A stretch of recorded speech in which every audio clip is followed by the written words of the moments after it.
Namaskar. People with all kinds of issues used to come to meet Tata. People with physical problems, psychological ailments, something related to black magic and occult, all kinds of things. And I have observed Tata used to adopt various means for different people. One thing I was always intrigued was his usage of talisman and yantras, which he used to give to people. The puja room used to be full of all kinds of yantras, some in silver, some in copper, even gold. As children, we were not allowed to go and touch these yantras. We were allowed to go into the puja room, but just participate in the puja, sit there, not beyond a certain level. I have seen Tata sit in front of these yantras for many hours, sometimes chanting, sometimes sitting silently. So one day during a conversation, I asked Tata, what are all these yantrams that you have in your puja room? Why do you make them and why do you give it to people and how do they work? Tata sat up from his easy chair, drank water from the copper vessel that was kept by his side. We knew we are in for some serious talk. Tata spoke. Spanda is the first movement when the creation happened. And Spanda is a constant happening in every moment to keep this creation happening. When there is a movement, it creates sound, shabda. This sound is the fundamental building block of this universe. Siddhas call the first sound as pranava, which is Om. This sound has both the Shabda Brahman and the Ashabda Brahman, which is the heard sound and the unheard sound. This is why in Tamil, Om is written in two different ways. O with the Im written down and above. The Tamil letter O looks like a skull seen from the side.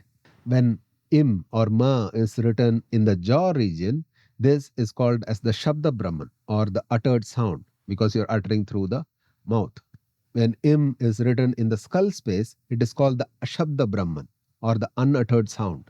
This may also become the Para Brahman if that person has attained to a certain mastery in his body and prana. The word yantra can be seen as a combination of yam, which is to gain control, and tra, meaning an instrument. The shabda is the mantra or the sound.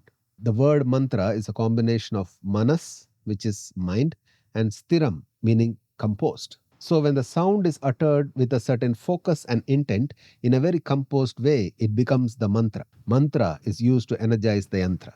Tata paused and leaned back into his chair. We were listening to all this dumbfounded.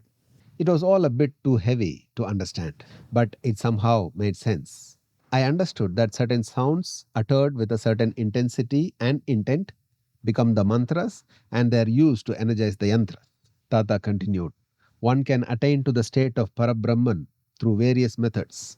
This is a state of being one with Brahman or creation. Once attained to this state, this individual becomes the mantra murti. That means his whole body becomes a certain arrangement of sounds. The three types of manifestations going from the subtle to the gross will be mantra murti, which is the form created by sound, yantra murti, which is a form created by geometrical patterns on a certain metal plate, and Devata Murti, which is a vigraha or a statue or a form made out of metal or granite. Mantra Murti cannot be seen but can be heard even when it is unuttered. Yantra Murti is always kept hidden. And Devata Murti is what is seen outside, either in the temple, in the Garbhagraha, or in somebody's home or in their shrine. I asked, Tata, does that mean that every vigraha that we see in the temple, this deity that we see in the temple, does it always come associated with the yantra? Tata nodded and said, yes, without the yantra, the vigraha or the deity is powerless. I asked, so Tata, where do they keep the yantra? And who maintains it? Tata said, during the establishing of the vigraha, first the yantra is placed, and on top of that, the vigraha is fixed. The yantra that is placed would have already gone through minimum 40 days of uru. Tata used to use the word uru to refer to the continuous repetition of mantras to create the mantra murti form. Uru also means a physical form. Tata mentioned that in some cases the uru may have been going on for 60 days, 90 days, or even for a year. Tata mentioned that once the yantra is fixed, it has to be maintained properly by daily puja of 6 times or 4 times as prescribed in the scriptures. The Brahmin priests who take care of the temple or responsible for maintaining the yantra, the vigraha, and the whole kshetra or the energy field of the temple. It dawned on me that a powerfully energized yantra is the core of a temple. Here we refer to temple as the kshetra or the energy field. Now this question arose within me, how come the yantras are given to people individually? Tata replied that there are different kinds of yantra depending on the geometric pattern that is drawn on the yantra and the kind of mantra that is repeated for a particular deity. The sankalpa or the intent is important. It defines the purpose for which a yantra is designed. For each temple, for that particular devata, there is mantras and yantras for his or her characteristics and attributes. But when it comes to individual needs, we have to make it custom made and then give it to the individual as per their requirements. Ganesha yantra, Lakshmi yantra, Sudarshana yantra, Kubera yantra, Navagraha yantra. Like this, there are so many yantras that can be given out to individuals. These yantras, they can keep it in their homes, and when we give it to them, we tell them that there is simple pujas that they need to do with the yantra. Because as such, simply keeping the yantra, it can only create so much of impact. For the full-fledged effect of the yantra, the person has to start connecting to the yantra by doing certain pujas and repetition of certain mantras. I thought such a simple process of repeating a mantra, keeping a yantra, and energizing it, everybody should be able to do this, right? I asked Tata, is there any eligibility for somebody to be able to create yantras?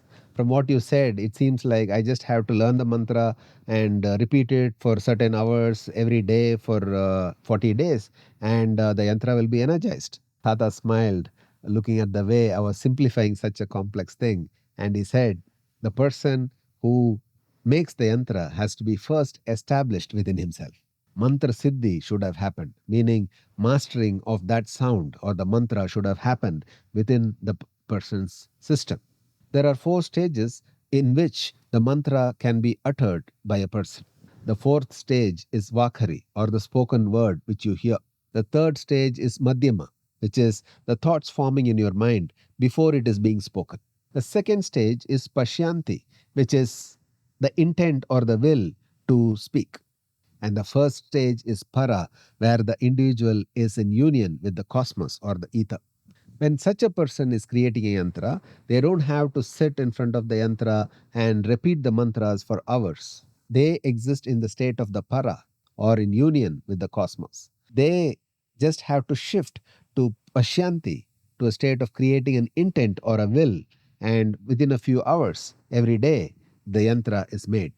Even this may take a few days of sitting with the yantra, but the nature of the pratishta or the energizing of the yantra will be totally different from how if it would have been made by mantra or the repetition of sounds. All that Tata was saying felt surreal. This was almost like creating a concoction out of the unseen and manifesting it into reality.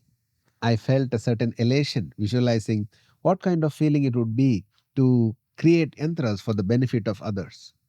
As if he read my thought, my Tata said, it is such a huge responsibility to be creating yantras for others. Although you are only a conduit for a much larger force to be able to pass through you, still you are giving away some part of you. How one conducts their life at this point becomes very crucial. What you utter has to become a conscious process. What you think also becomes important.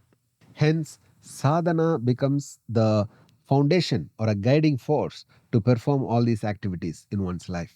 The sadhana takes a different form from doing sadhana for oneself, one's own growth and progress, to doing sadhana to empty oneself so that something larger than you can start becoming you and flowing through you. Eventually, they themselves, their own body becomes the yantra. That's when they become capable of tantra. The word tantra is tan means body and tra means the instrument. The whole body becomes the instrument. The body becomes capable of creating methods and situations for people. That's when a guru is born. I was totally dazed at what all Tata was saying. I sat still with my eyes closed, trying to assimilate what all Tata said. The whole process seemed like condensing the cosmos into a human body. The process of alchemical transmutation of a human being into a divine being. Namaskar.